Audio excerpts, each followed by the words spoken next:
रावण हमारे सामूहिक मानस में एक डरावने 10 सिर वाले राक्षस के रूप में बसा है। इतिहास की परतों में छिपा एक विशाल काला साया। लेकिन क्या आपने कभी सोचा है कि जिस सम्राट के पास असीम शक्ति और अतुल्य ज्ञान था, वो इतनी आसानी से कैसे ढह गया?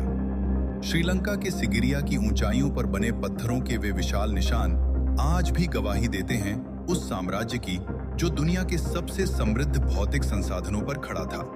रावण कोई साधारण राजा नहीं था। वेदों और प्राचीन ग्रंथों पर उसकी पकड़ इतनी मजबूत थी कि उसे अपने समय का सबसे बड़ा विद्वान माना गया। लेकिन अचरज की बात यह है कि जिस इंसान के पास शारीरिक बल, असीमित बुद्धि और भगवान शिव का वरदान हो, उसे कोई बाहरी शक्ति कैसे परास्त कर सकती है?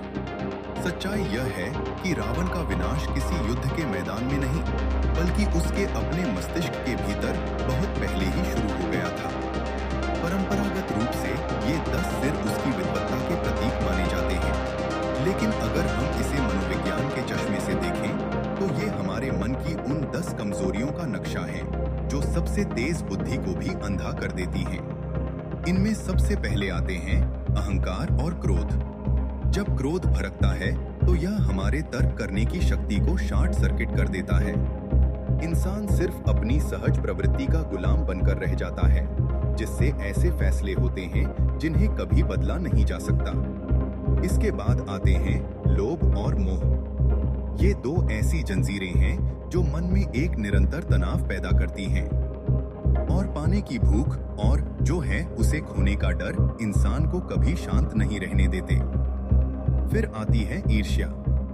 यह हमारा ध्यान अपने रास्ते से हटाकर दूसरों की सफलता पर केंद्रित कर देती है, जिससे हम खुद के विकास को भूल जाते हैं। लेकिन इन सब में सबसे खतरनाक है 10वां सिर, जिसे हम धार्मिकता का भ्रम कह सकते हैं। यह वह ढाल है जो बाकी 9 बुराइयों को बचाती है। यह वह मानसिकता है जहां इंसान खुद को त्रुटिहीन मान लेता है। उसे लगता है कि वह जो कर रहा है वही सही है। जब आप अपनी गलतियों को ही अपनी सही दिशा मान लेते हैं, तब सुधार की सारी गुंजाइश खत्म हो जाती है। आप विनाश की खाई की ओर बढ़ रहे होते हैं, लेकिन खुद को यकीन दिला लेते हैं कि आप सही रास्ते पर हैं। आज के दौर में भी हम अपने आसपास कई रावण देखते हैं। जब कोई इंसान महज अपनी नाक और गौरव के लिए एक पुराना रिश्ता तोड़ देता है या गुस्से के एक पल में अपना करियर दांव पर लगा देता है, तो वह उसी प्राचीन साए का शिकार हो रहा होता है। हर साल रावण के पुतले जलाए जाते हैं। लोग इसे बुराई पर अच्छाई की जीत कहते हैं, लेकिन इसका वास्तविक अर्थ कहीं अधिक गहरा है। यह एक वार्षिक अभ्यास है, खुद के भीतर झांकने का और उन अहंकारी विचारों को जलाकर राख करने का जो हमें भीतर से खोखला कर रहे हैं।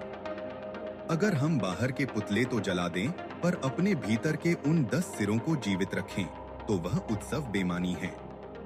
रावण का इतिहास हमें याद दिलाता है कि सबसे बड़ा युद्ध बाहरी दुनिया में नहीं, बल्कि हमारे अपने सायों के खिलाफ है। हर दिन हमारे पास एक चुनाव होता है।